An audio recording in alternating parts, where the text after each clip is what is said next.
Hello classmates and teacher! Ako si Rain P. Portento. Ang ikukwento ko sa inyo ay ang Alamat ng Agila ni Segundo D. Machas Jr. Noong unang panahon, noong bagong likha pa lamang ang kalikasan, ang mga hayop at mga halaman ay kakaunti pa lamang. Ang ilan ay hindi pa nabibigyan ng pangalan. Noon, ang hangin ay napakalinis. Gayon din ang tubig sa mga ilog, lawa, look at karagatan. Bughaw ang kulay ng langit at wala pang mga ulap na gumagawa ng ulan. Ang lupa sa mundo ay isa lamang isla at mistulang isang lunal sa kalawakan. Isa sa mga lalaking nilikha ni Bathala ay si Bugso.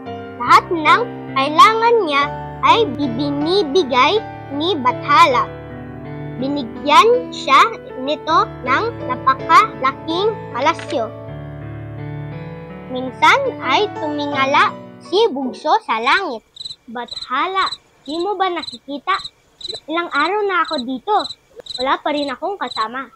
Agad na nilikha ni Bathala ang isang napakagandang dilag na si Luning. Taglay ni Luning ang buhok na kasing itim ng gabi at mga matang napakapungay at kasing bughaw ng dagat. Ang kutis nito ay kasing kinis ng talulot ng waling-waling at kasing puti ng batong buhay sa dalampasigan. Biniyayaan si Bugso ng 3 supling.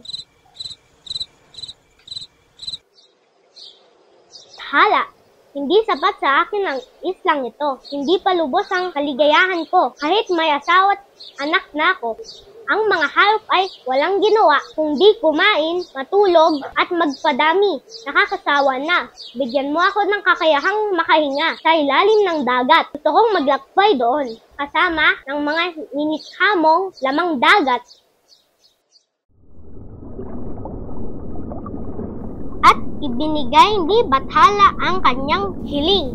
Lumangoy ng lumangoy si Bugso sa karagatan. Pinagsawaan ang lahat ng mga hayop at halaman sa ilalim ng dagat.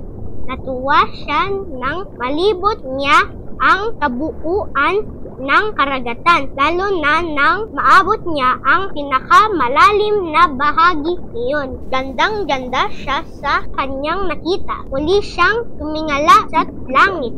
Bathala, ibigay mo sa akin ng karagatan. Pinagkaloob sa kanya ni Bathala ang karagatan. Isang araw, tumingala ulit siya sa langit.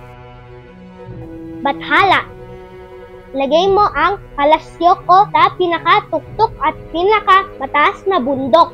Inilipat ni Bathala ang palasyo ni Bugso sa pinakamataas na bahagi ng isla, sa pinakamataas na bundok.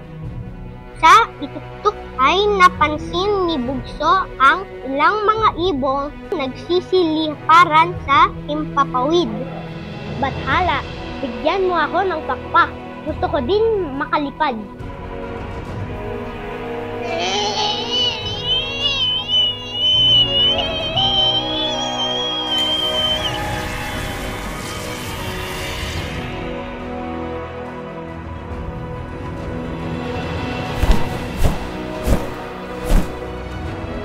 At natupad naman ang kanyang hiling.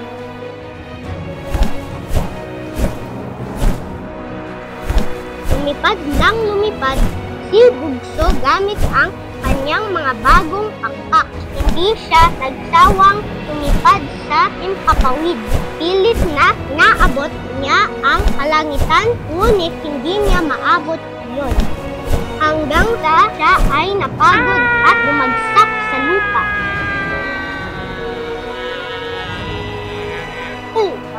Bathala, napakasarap lumipad pero hindi ko maabot ang dulo ng langit. Ibigay mo sa akin ang kalangitan. Lahat ng hiling mo ay aking binigay. Ikaw ay nilikha ko lamang. at wala kang karapatan. Ang kinin, pati ang aking tirahan, isa kang nilalang na hindi nakokontento at walang kaligayahan. Kaya pagbibigyan kita, bugso, mula ngayon, sa'yo na yang pakpak na yan. Tama ka, mahal kong bathala. Huwag mong bawiin ang mga pakpak na ito hanggat hindi ko nararating ang kalangitan. Gusto kitang abutin. Nariyan ka ba sa langit? Kung gayon, ikaw ay mamili. Ang kalangitan ba o lahat ng iyong similing? Ang langit. Kung gayon, hinahamon kita. Ikaw ngayon ang maghanap sa kalangitan na iyong hinihiling.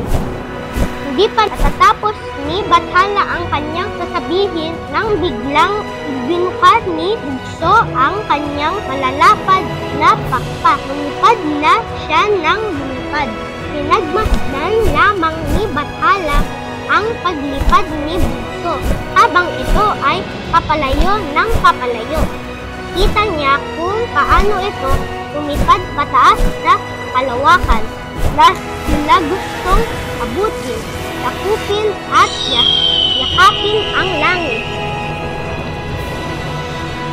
At si Bugso ang naging kauna-unang agila. Pagmasdang mabuti ang pagdapo nito, lilinga-linga lamang ito sandali. Pagkatapos yun ay muli itong lilipad ng lilipad. Waring inaari ang langit. At hanggang sa kasalukuyan, ngayong marami ng isla, karagatan, hayop at nilalang. Sa kalikasan ay wala pa rin tigil sa paglipad paitaas ang agila. Pilit na inaabot nito ang kadulu-duluhang tinatawag ni Bugso na kalangitan.